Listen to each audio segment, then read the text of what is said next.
This is video 28, Bonds Part 2, and it will be focusing specifically on the second half of section 13.2, which is just calculating the purchase price of a bond when it is being purchased on a date that is between the interest payment dates. So, just to refresh your memory about how this all works, you've already looked at how you can calculate the purchase price when the bond is purchased on the same date as an interest payment. But, of course, a bond can be sold on any date. So what that means to us is we have to think about a different situation where the purchase date is not directly on a payment. So of course there's a payment that falls directly after it, and more importantly we need to find the date of the interest payment that falls directly before it, because we need to deal with this accrued interest that we want to include in the purchase price. So this accrued interest, we need to look at how we're going to calculate that. That's a little different than what we've done before. We're going to need to find the price on the previous interest date first. And from there, we want to put in that accrued interest. How do we do that? We're going to need to look at how much time has passed between the previous interest date and the purchase date. And that is going to equate to a certain amount of accrued interest, which is the interest that's accumulated over that time period. So we'll take that previous payment amount and we'll be doing a compound interest calculation on it. So the tricky part about that is basically to figure out what the exponent is that we're using for n. So that's our extra step. So let's just go through an example. We'll see how this works. We have the province of Ontario issued a $6,000 bond with a coupon rate of 9%, redeemable on February 1st, 2018. If Julie purchased this bond on October 14th, 2010, when the yield was 5% compounded semi-annually, let's calculate the purchase price of the bond. So, of course, we need to go through this solution. Where do we start? We need to start by looking at the dates. I want to take a look at the purchase date, which of course is given to us. And then I need to sort of figure out what dates are around that for the payment dates based on the redemption date. So looking at the redemption date, I can from there determine, of course, that since it's February 1st, every February 1st, there is going to be an interest payment.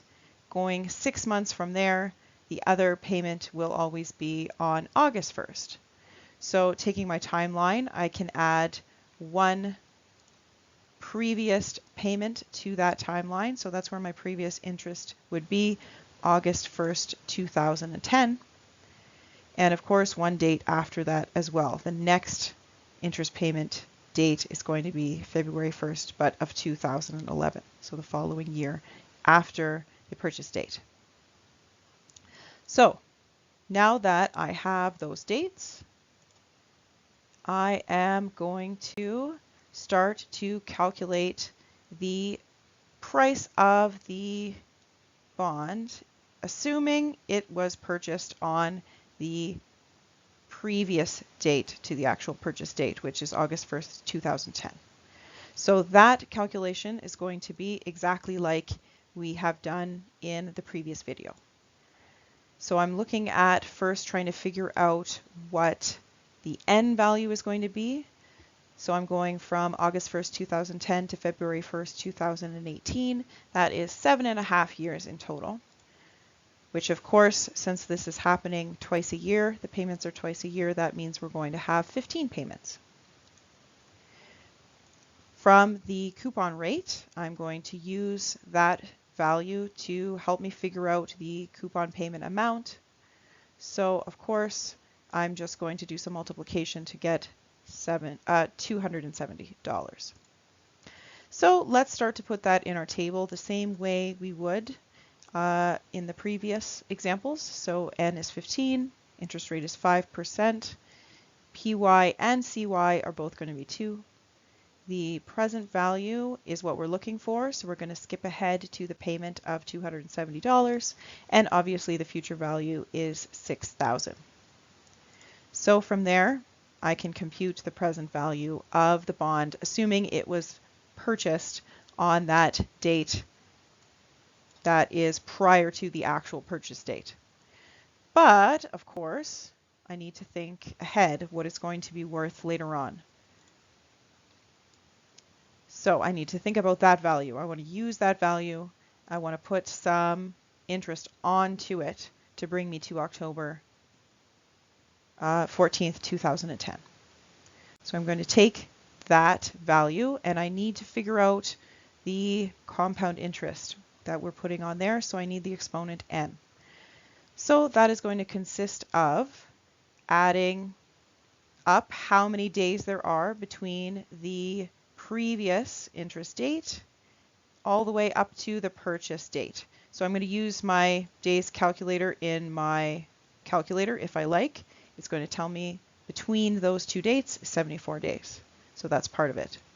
From there, I also need to look at the total number of days that are between two payments. So that, again, I can use my calculator to go from August 1st to February 1st. From 2010 to 2011, that's going to give me 184 days. So all I want to do is put that together as a fraction. So I'm looking at basically the fraction of the number of days of extra interest that we need to consider. So I'm looking at 74 days divided by 184 days. So that's my value for n. After that, very simple compound interest calculation. So there's my formula. I'm going to use the value that we just calculated as our present value on August 1st, 2010. I'm going to, of course, carefully calculate I and raise that to the exponent of 74 over 184 to get, of course, a little more than what it was worth on August 1st, 2010. I now know that the purchase price is going to be $7,560.47. So that is my final purchase price. Hopefully you were able to follow a little bit about that. You can also think about another example for yourself. So our next question for you to try yourself, multiple choice. Panama Inc. issued $3,000 bond with a 6% coupon rate that are paid semi-annually. An investor purchased the bond 9 years and 2 months before its redemption date.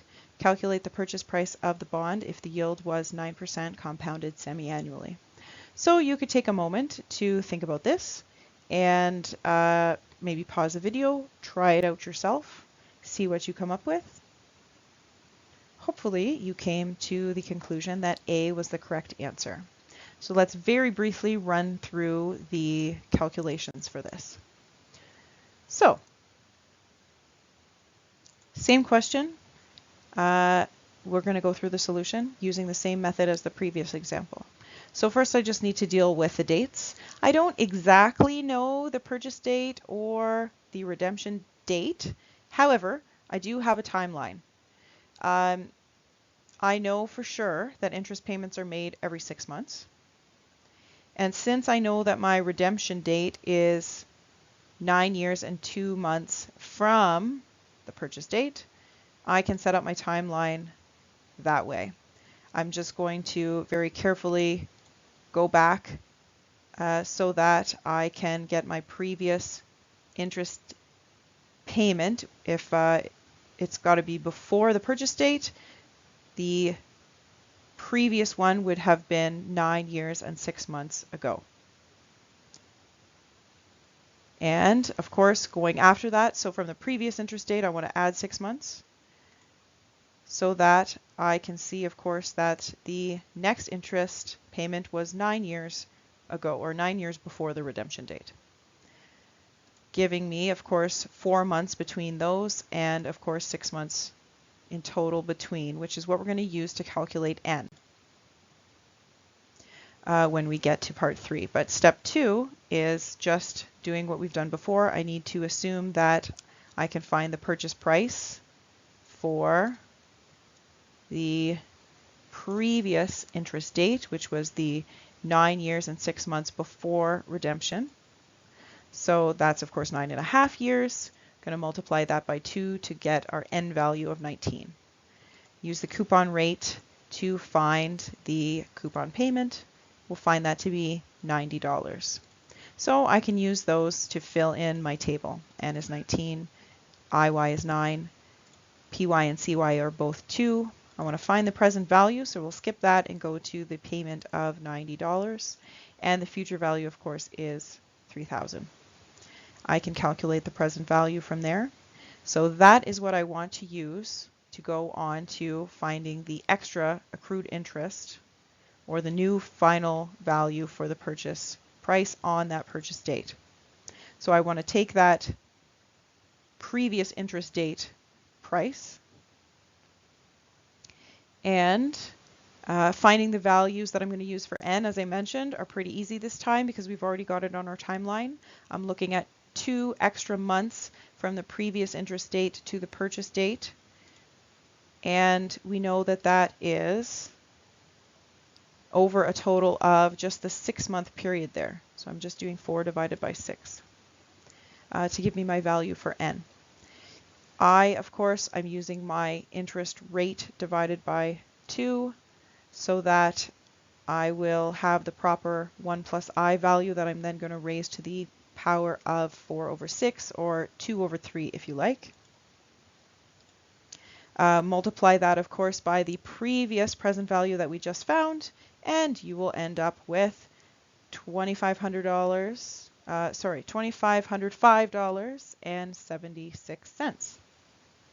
So, thank you for watching. Hopefully that helps you understand the process for working between payment dates. So don't forget to check out your Unit 4 homework, which is, of course, posted online, and that will give you some textbook practice that you can try on your own. Thank you.